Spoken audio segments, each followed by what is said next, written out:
Salut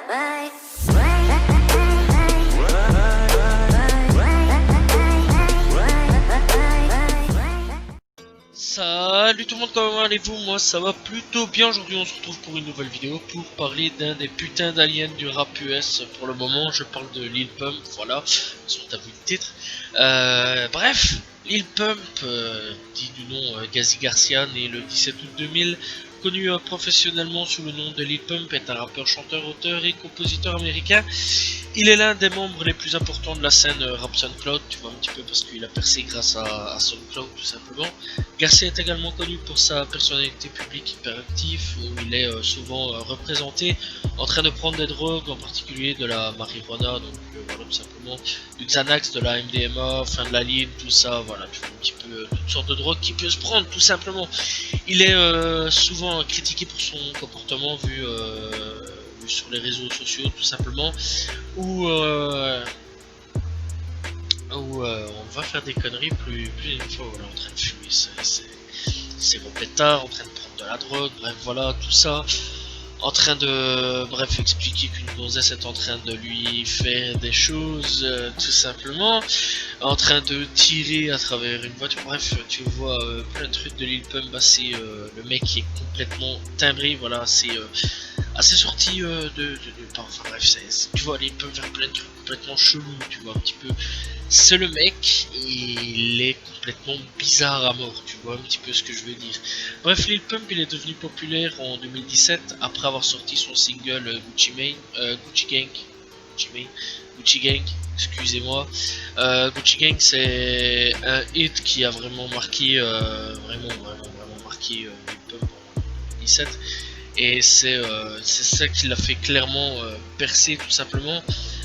Voilà, aujourd'hui quand on va voir les stats sur internet, c'est complètement ahurissant clairement.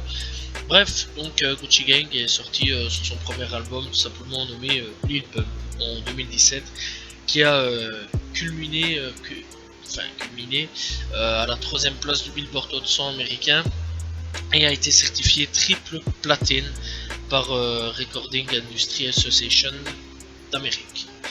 Il a depuis sorti d'autres chansons, y compris I Love It avec Kanye West, Skate It, Drug Addict, Butterfly Doors, Rack on Rack et Boy Like Me. Et sa chanson Welcome to the Party a été présentée dans la bande originale de Deadpool 2, et elle a sorti son deuxième album de studio Hardware Dropout en 2019 et a accumulé tout simplement culminé au numéro 7 du Billboard américain 200 tout simplement. Voilà, donc Hardware Dropout, ça a été ça n'a pas été à peu près le même succès que son premier album.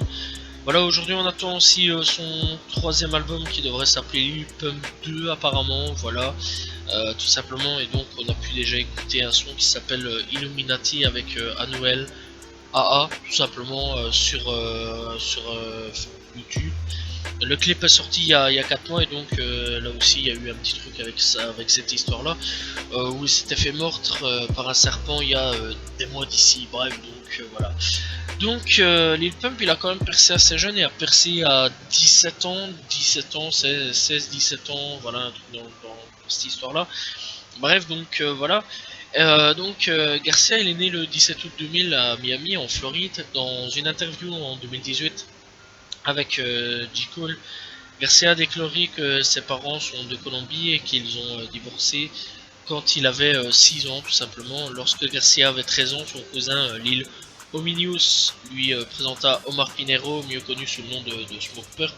Les deux sont finalement devenus des collaborateurs. Garcia et Pinero ont été expulsés des écoles de district multiples tout simplement. Garcia par la suite s'est inscrit dans une école secondaire mais a été expulsé en 10e pour s'être battu, pour avoir incité tout simplement une émeute. Qu'est-ce que tu veux dire face à ça? Bref, voilà, ils se sont rencontrés assez jeunes, Smoke Purp et Lil Pump, voilà, vers l'âge de 13 ans tout simplement.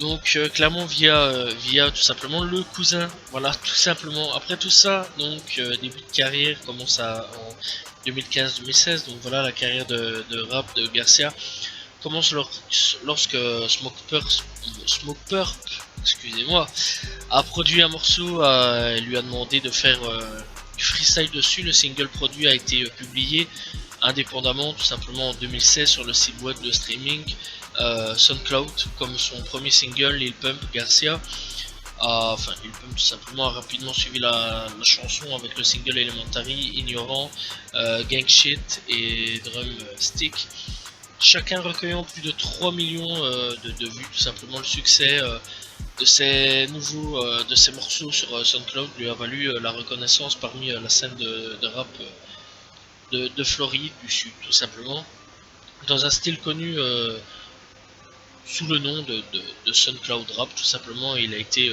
co-dirigé et la tournée de No Jumper en 2016, tout simplement. Voilà, donc ouais, à la base Smoke Purp, il faut savoir aussi qu'il faisait, c'est à la base Smoke Purp qui faisait les instrus, voilà, et donc Lil Pump rap sur les instrus de Smoke Purp, tout simplement. Voilà, et donc c'est comme ça qu'il a fait. Mais il faut savoir aussi qu'avant, Lil Pump faisait déjà des petits freestyles comme ça, vraiment, où on peut voir certaines vidéos vers l'âge de 12, 13, 14 ans, voilà, où il rappait tout simplement sur des freestyles, tout simplement. Donc déjà, rien que déjà d'avance, Lil Pump aimait déjà le rap et il faisait déjà du rap déjà un petit peu avant, je vais dire, sa carrière, clairement. Bref, après tout ça, Lil Pump a commencé en 2017 en sortant des singles, les singles d'Heroes et Boss, tout simplement, qui étaient des succès majeurs sur SoundCloud, tout simplement, collectant un total de 70 millions de streams. La popularité de Heroes a conduit à un vidéoclip produit par le directeur basé à Chicago, Cole Bennett. Voilà, je pense qu'il n'y a même pas besoin de le présenter. Cole Bennett, tout simplement, également connu sous le nom de Lyrical Lemonade. Voilà, c'est une personne qui produit qui font des vidéos pour mettre en avant, je vais dire, des rappeurs, tout simplement, et a fait découvrir plus d'un rappeur, tout simplement. Bref, la vidéo musicale est sortie sur YouTube le 30 janvier 2017 et a été vue 145 millions de fois en juillet 2018. Aujourd'hui, bien sûr, c'est beaucoup plus, hein. Voilà, clairement. Je vais pas mentir, je crois qu'en 3 ans, ça a augmenté. Le 9 juin 2017, Garcia a signé un contrat d'enregistrement avec Zalight Global et Warner Records, juste 2 mois avant son 17e anniversaire. Cependant, en janvier 2018, son contrat avec Warner Records a été annulé parce qu'il était mineur au moment de la signature. En janvier 2017, Garcia a annoncé via Twitter que son premier album était en préparation et qu'il sortait en août. Voilà, donc Lil Pump, tout simplement. Bien que l'album n'ait pas été publié en août, il a été repoussé et plutôt sorti la chanson, il a plutôt sorti la chanson Gucci Gang, qui est devenue sa première entrée au Billboard Hot 100, cumulant au numéro 3 le 8 novembre 2017. La chanson a été certifiée or et platine par Recording Industry Association of America le 11 janvier 2018 et à partir du 31 janvier 2018, tout simplement a été certifié triple platine. Le 6 octobre 2017, Garcia a sorti son premier album studio commercial, tout simplement appelé Lil Pump, avec comme invité Smoke Purp, Gucci Mane, Lil Yachty, Chief Keef, Rick Ross et 2 Chainz, tout simplement. Donc déjà des gros noms, quoi. Puis après tout ça, entre 2018 et 2019, il a sorti tout simplement Harvey Dropout. Donc voilà, avec Harvey Dropout. Je vais pas aller plus là. Bref, Garcia a sorti iShane le 18 janvier 2018 avec le producteur Carnage. À la suite des rapports selon lequel il avait quitté ses anciens labels, The Light Global et Warner Records, tout simplement, et que le contrat avait été annulé au motif qu'il était mineur quand il a signé, tout simplement. Concurrent s'est élevé pour signer Garcia avec des offres apparemment aussi élevées que 8 millions de dollars à 12 millions de dollars ou plus, tout simplement. Et des artistes tels que Gucci Mane et DJ Khaled s'intéressent à lui. Garcia a déclenché des rumeurs qu'il avait signé avec tout simplement pour l'empreinte de Gucci Mane, voilà, tout simplement, qui s'appelle 1017 Records en janvier 2018. Néanmoins, Garcia a re-signé un autre contrat avec The Light Global et Warner Records pour 8 millions de dollars le 12 mars 2018. Donc voilà, il quitte, il revient, c'est assez chelou, tout simplement. On va pas aller plus loin là-dedans, donc voilà. Bref, le 13 avril 2018, Garcia a sorti le single Escalade. Donc ça, c'est déjà le single de son deuxième projet, qui a fait ses débuts tout simplement et a cumulé, culminé au numéro 24 du Billboard Hot 100 le 24 mai 2018. Garcia a interprété Escalade sur Tonight Show de Jimmy Fallon, voilà, une émission assez connue en Amérique. Je vais pas en parler, je connais pas plus que ça. Voilà, je sais bien juste qu'il reçoit des artistes, mais je connais pas vraiment Jimmy Fallon, mis à part que j'ai déjà entendu le nom et déjà vu 2-3 trucs ici. Mais je vais pas plus loin. Bref, en janvier 2018, il a sorti le single Drug Addict, tout simplement, aux côtés d'un clip mettant en vedette l'acteur primé Charlie Sheen. Le 7 septembre 2018, Garcia a collaboré avec Kanye West et la comédienne Adele Gaven pour le morceau I Love It. La piste est allée directement au numéro 1 sur Canadian Hot 100. Voilà, donc I Love It, c'est vrai que ça a été un gros son qui a bien tourné quand même. Voilà, donc pas mauvais du tout. D'ailleurs, Garcia a annoncé puis en août 2018 une tournée pour promouvoir son album Harvey Dropout. Mais celui-ci avait été annulé un mois plus tard en raison des circonstances imprévues le 5 octobre 2018. Il publie Multimillionnaire comme un simple sample, tout simplement, comportant l'île aux hivers, tout simplement. Bref, le 25 octobre 2018, le producteur de dubstep Skrillex, je pense que tout le monde le connaît, a sorti la chanson Armé Taron You, qui est en collaboration tout simplement et qui avait avec Garcia, Maluma, Swahili et tout simplement XXXTentacion.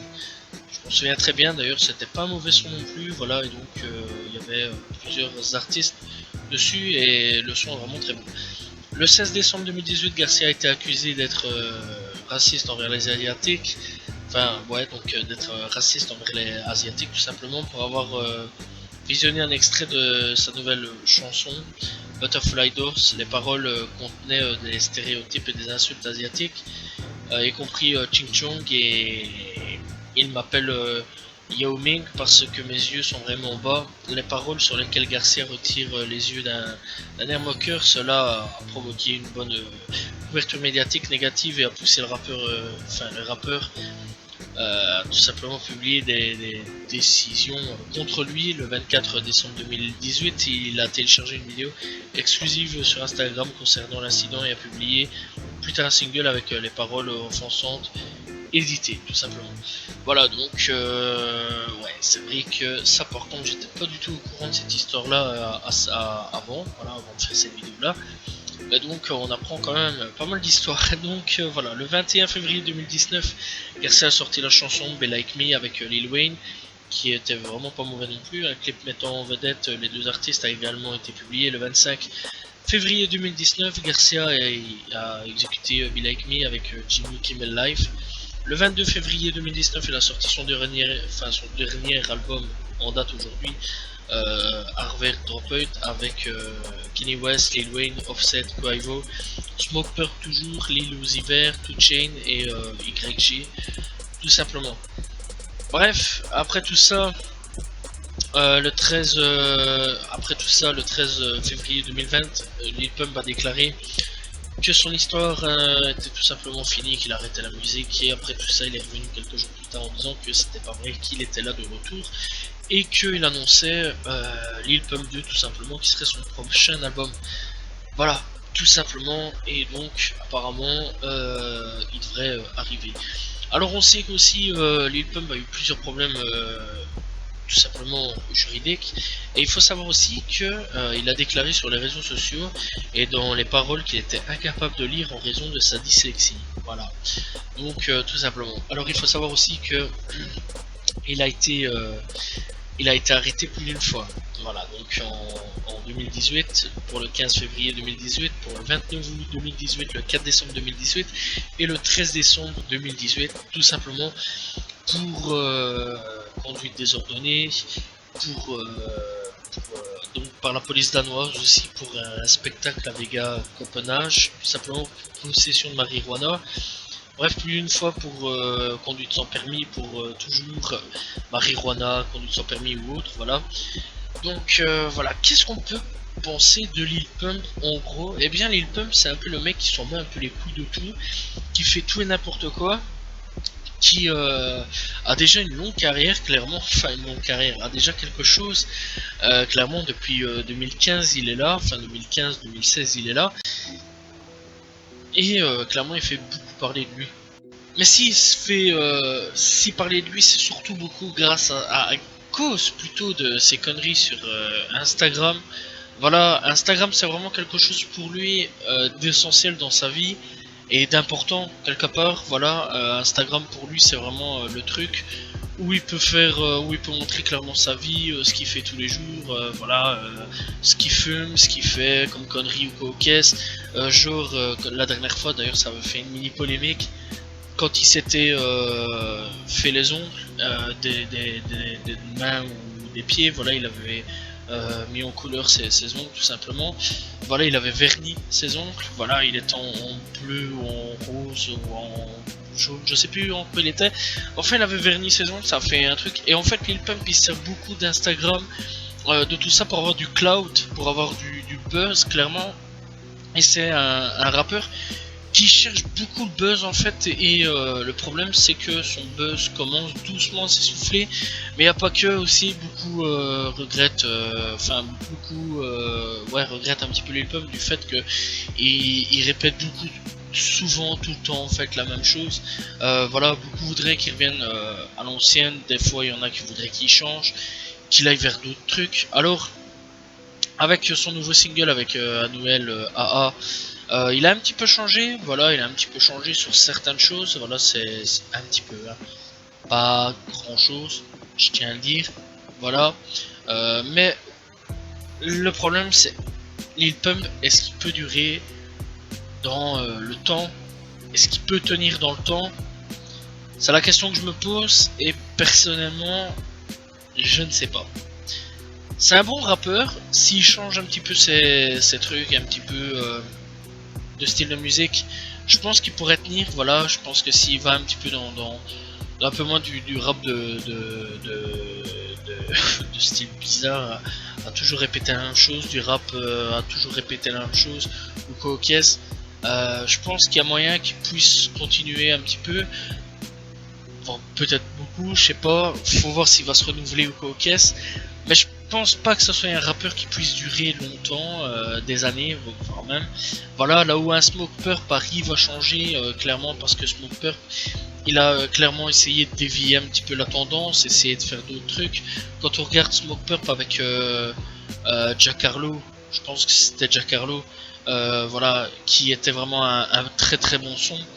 Voilà, il n'y a rien d'autre à dire à ce niveau là, clairement. Alors oui, c'était Jack Harlow. Quand on voit son son avec à ce moment là Lil Pump, tu vois qu'il revient quand même à l'ancien truc, enfin l'ancien truc, mais Smoke Purp arrive un petit peu à changer là où Lil Pump n'arrive pas vraiment à changer. D'ailleurs même ses featuring sont changeants, voilà. Donc encore une fois, il l'a fait aussi avec Denzel Curry, il a fait avec plein de sons essayant de changer de style. Clairement, je pense que Lil Pump va avoir du mal à suivre le mouvement, là où Smoke Purp arrive un petit peu à suivre un petit peu le délire.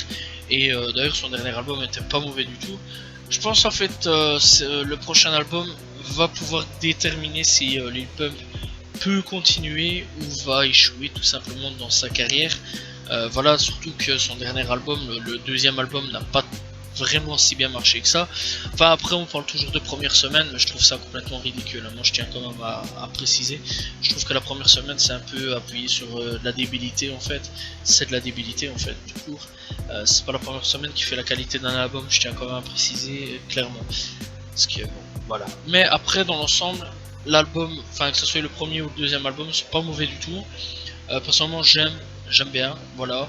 Et je pense que Lil Pump, en fait, c'était un gros effet de mode pour ramasser le plus de monde possible, mais que la vraie fanbase de Lil Pump va rester toujours présente en place. Voilà, et peut-être de temps en temps avoir une nouvelle fanbase hein, qui vont débarquer et qui eux vont peut-être rester, voilà, en ramenant la plus grosse fanbase qu'il a ramené toute sa vie avec Gucci Gang. Il a créé une plus grosse fanbase, mais est-ce que ils vont rester des années ou pas? Ça c'est la question, voilà, c'est la question à se poser. Est-ce que la fanbase va continuer à suivre les délires de Lil Pump ou pas? Ça c'est la question, mais la vraie fanbase, celle de SoundCloud, celle qui s'est fait sur SoundCloud, elle j'en suis sûr et certain restera, voilà. Personnellement je fais partie des gens qui l'ont suivi grâce à ses sons sur YouTube, pas grâce à ses sons sur SoundCloud. Voilà, à l'époque moi je suivais pas vraiment SoundCloud, moi j'ai vraiment découvert Lil Pump via YouTube. Il y a que maintenant que j'essaie de suivre un petit peu les rappeurs sur YouTube, SoundCloud ou autres, etc. Parce que même sur d'autres réseaux, il y a vraiment des très très bons rappeurs. Voilà, rien d'autre à dire à ce niveau-là. Et donc clairement, si je devais conseiller plusieurs sons de Lil Pump, je dirais Gucci Gang, là où c'est vraiment quelque chose qui a concrétisé son ascension, clairement, voilà, ce qui a fait en sorte à ce qu'il explose. D-Rose, j'avais bien aimé vraiment pas mal cette musique là. Franchement, je vous conseille vraiment d'aller écouter D-Rose, c'est vraiment très très bon, assez spécial. Voilà, c'est vraiment un truc pour turn up à fond. Boss, pas mauvais non plus du tout. Esquelette, qui est pas mauvais du tout, voilà, ça fait partie de son deuxième album, très très bon son. Voilà, j'avais bien aimé d'ailleurs ces sons là. Un extrait qui logiquement va être de son troisième album, c'est Illuminati. Celui-là c'est pas mon préféré, mais il est pas mauvais non plus du tout, voilà. Mais il y a moyen qu'il fasse quelque chose. Franchement, il est pas mauvais du tout, voilà. Mais c'est pas non plus le meilleur. Celui avec Kanye West, I Love It, pas mauvais du tout, assez spécial comme son, voilà. Butterfly Dolls, pas mauvais du tout. Donc voilà, je conseille vraiment d'aller écouter ces sons. Be Like Me avec Lil Wayne, ça peut encore aller aussi. Drug Addict aussi, pas mauvais non plus, Drug Addict. Personnellement, j'avais bien apprécié ce son-là. Bref, donc voilà, il y a plusieurs sons que vous pouvez écouter de Lil Pump. Voilà, j'espère que vous avez apprécié son histoire. N'hésitez pas à proposer un autre rappeur dans les commentaires, il n'y a aucun problème. Un jour, je parlerai de Smoke Purp, voilà, tout simplement pour ceux qui veulent savoir. Parce que c'est vrai que lui, c'est une histoire aussi, hein, c'est vraiment quelque chose aussi, celui-là. Donc voilà, j'espère que vous avez apprécié la vidéo. N'hésitez pas à proposer un rappeur, je viens de le dire tout juste, mais voilà. De vous abonner, liker, commenter, partager, je réponds toujours aux commentaires. On se retrouve pour une prochaine vidéo, logiquement demain, voilà, si tout va bien. Voilà, je vous dis à la prochaine tout le monde. Salut tout le monde, ciao ciao.